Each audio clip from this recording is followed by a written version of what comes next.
എടാ വാഴ എന്നുള്ള കളിയാക്കൽ എത്ര പേർക്ക് കിട്ടിയിട്ടുണ്ട്. പാവം വാഴ.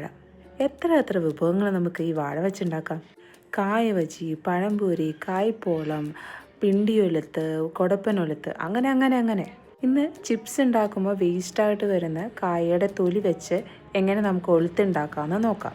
ആദ്യം ഈ തൊലി കുനുകുനാന്ന് അരിഞ്ഞ് കുറച്ച് നേരം വെള്ളത്തിലിട്ട് കഴുകി വാരിയെടുക്കുക. കുറച്ച് വെള്ളം ഒഴിച്ച് അതൊന്ന് വേവിക്കാൻ വയ്ക്കുക. 2 വിസിൽ വന്നതിന് ശേഷം നമുക്കത് ഓഫ് ചെയ്യാം.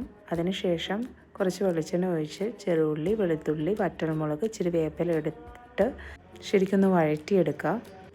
അതിനുശേഷം വറ്റൽമുളക് ആദ്യം മിക്സിയിലിട്ട് അടിക്കുക. അതിനുശേഷം ചെറുള്ളി അടിക്കുക. മിക്സിയിലിട്ട് ഒരുമിച്ച് അടിച്ച് കഴിഞ്ഞാൽ മുളക് അടിയാൻ പാടായിരിക്കും. അതുകൊണ്ട് സെപ്പറേറ്റ് ആയിട്ട് ഇടുന്നതായിരിക്കും നല്ലത്. അതിനുശേഷം നമ്മൾ വേവിച്ച് വെച്ച കായയുടെ തൊണ്ടും കൂടി ഇട്ട് ഇതാക്കിയെടുക്കുക. ഇപ്പം നമ്മൾ ഉണ്ടാക്കിയ തോരനാണ് ഇത്, കൊടപ്പൻ തോരൻ. പിന്നെ കായ വെച്ച് മോര് കാച്ചിയ കറിയാണിത്. വിശന്നിട്ട് വയ്യ. അപ്പം ഇന്ന് കൂണ് കഴിച്ചാലോ.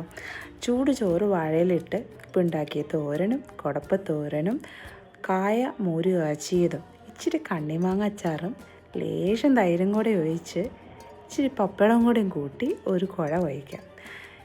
ഇതുപോലെ കായ വെച്ചുണ്ടാക്കുന്ന വേറെ വിഭവങ്ങളുണ്ടെങ്കിൽ കമൻറ്റ് ചെയ്യുക. Okay, bye.